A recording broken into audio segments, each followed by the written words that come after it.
Homan, thank you so much for joining me. I want to ask with something that you said last night, that your deportation operation starts today. Did it? Yeah, ISIS, they're out there enforcing law out today. And of course, as I've said numerous times, they're concentrating on public safety threats.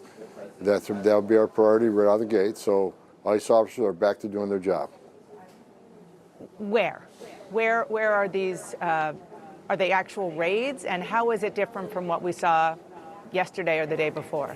Well, look, I wouldn't call them raids. They're target enforcement operations. They know exactly who they're looking for. They know pretty much where they'll find them. So again, these are well-planned operations. They're well investigated, so they have a lot of backup information when they go out there. A whole team goes out for officer safety concerns. So this happens throughout the nation. I mean, I'm not going to tell you specific locations out of officer safety concerns, but ICE is back doing their job effective today. They haven't been able to do it for years.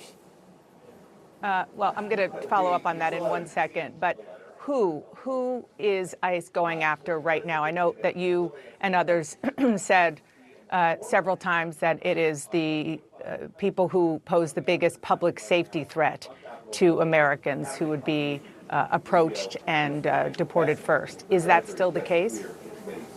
Yes, people in the country illegally that have a criminal conviction that makes them a public safety threat. That's our priority. How are you finding them? Again, these ICE officers across the country have a non-detained docket. They know who these people are. When they don't show up in court, they fail to leave as ordered by an immigration judge, or they have, NCIC information on someone who was arrested for a violent crime here that's in the country illegally. They take those leads, they do investigative work, and through that work, try to find out where these people may be located. And that's the whole investigative piece they do before they go out and actually make an arrest. And so what is happening as we speak is limited to those with criminal records? That's the target of this operation. But like I said many times, in places like sanctuary cities where we can't arrest a bad person in the jail, we would like to have access to the jail to arrest a criminal alien in the safety and security of a county jail, which is safer for the community, safer for the officers, and safer for the alien. But when you release a public safety threat out of a sanctuary jail and won't give us access to him, that means we got to go to the neighborhood and find him. And we will find him. But when we find him, he may be with others.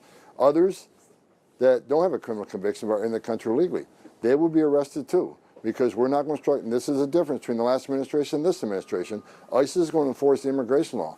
There's nothing in the INA, the Immigration Nationality Act, says you got to be convicted of a serious crime in order to be removed from this country. So there's going to be more collateral arrests in sanctuary cities because they forced us to go in the community and find the guy we're looking for.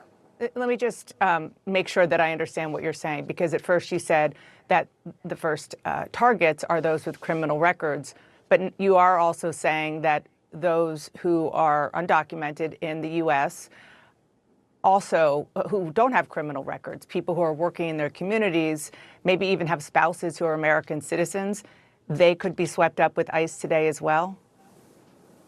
What I'm telling you is when we go find our priority target, which is a criminal alien, if he's with others in the United States illegally, we're going to take enforcement action against him. We're going to enforce the immigration law. What happens then? So the ICE officers gets an individual or a set of individuals and apprehends them. What next? What do these ICE officers do with them? Because in some cases, and you know this far better than I, they haven't been deported in the past because their country of origin won't take them. Well, what happens after arrest, they're taken to an ICE office and they're processed and put in detention. While they're in detention, ICE officers work on travel documents. The host country sends travel documents saying, yeah, this is our citizen, this is our national. Then we make flight arrangements. So they could be in detention from a few days for a few weeks until that removal was made happen. What if the host country doesn't want them, as has happened in the recent past?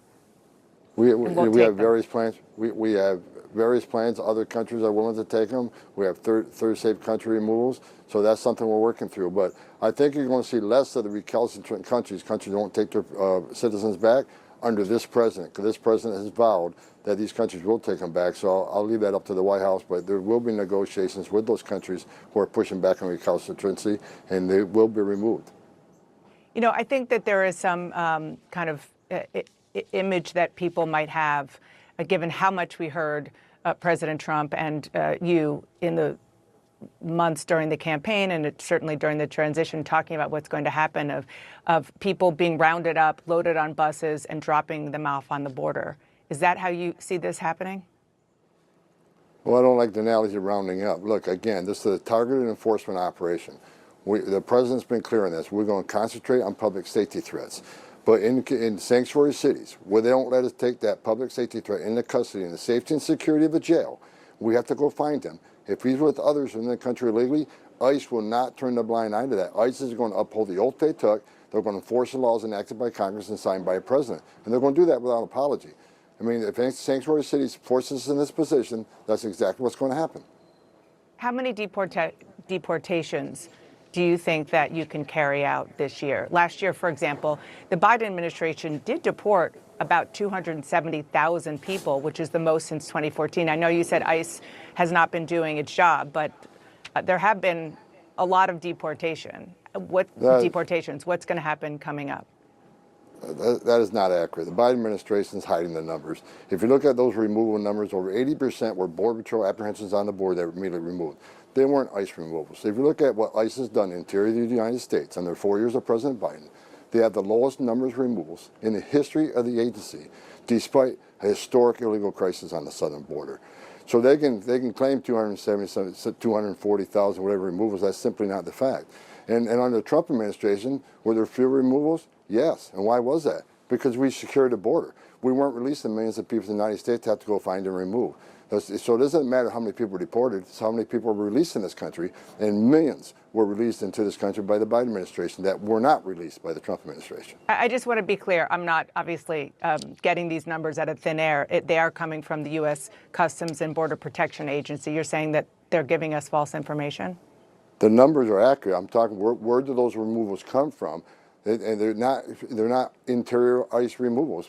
80% of those removals were arrested by Border Patrol. So ICE didn't make the arrest, Border Patrol did, and they were removed by ICE on the southern border. Understood. You told my colleague Caitlin Collins in December that you didn't know how many people you're going to depart because you didn't know the resources that you would have. How much money do you, and I understand that you've been in this job now for a matter of hours, but you've been working on it ahead of time for a long time. Do you know how much money you're going to need from Congress to carry this out? Look, I've been working with members of Congress, and the whole team's been working on to come up with a number that makes sense. But like I've said many times, we're going to use whatever money we have and do the most efficient operation we can. The more money we have, the more we can do. And I think this election proves that the American people support the removals of criminal aliens in this country. So I'm looking for Congress to come through and give us the budget we need. One of the president's executive orders suspends the U.S. refugee program, and that action could leave about 2,000 Afghans in limbo who were previously approved to resettle in the U.S., and that includes families of U.S. service members. Why shouldn't those people be allowed to come in the U.S. and stay as refugees? Look, we need to secure the border. We need to stop the bleeding, right? We can keep bailing the water out of the boat, but we got to plug those holes. So right now, it's all about securing this nation, securing the border, and we'll address that in the coming days. But right now, we're going to shut that border down and get a hold of this problem. What's happening on our border is the biggest national security vulnerability I've seen in my career, and I've got over 35 years doing this. We need to take action to secure the border, and we'll discuss the other policies down the road. But right now, it's all about securing the border and saving lives. So I just want to, again, make sure I understand this because this is all new and very, very important with regard to the Afghan refugees, that it was a blanket executive order, but perhaps it could be amended or specific groups of people could be addressed as you get your arms around this? No, the order stands as is, but there's a lot of work that needs to be done. We know that a lot of these refugees weren't properly vetted. There are things we need to fix that the last administration broke before we allow the program to continue. So we're on it. We'll be discussing it more in the future. Okay, so Afghan refugees, children in some cases of U.S. service members, they are no longer safe in the United States. I want to say they're safe in the United States. The president issued an executive order to give us time to get our arms around this massive problem of immigration in the United States, massive vetting problem that we got to get our hands around. So that's where we're at. Okay, so they'll be deported or not let in if they're on their way.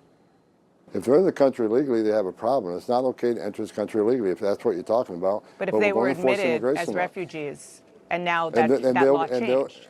they'll be handled by case-by-case basis.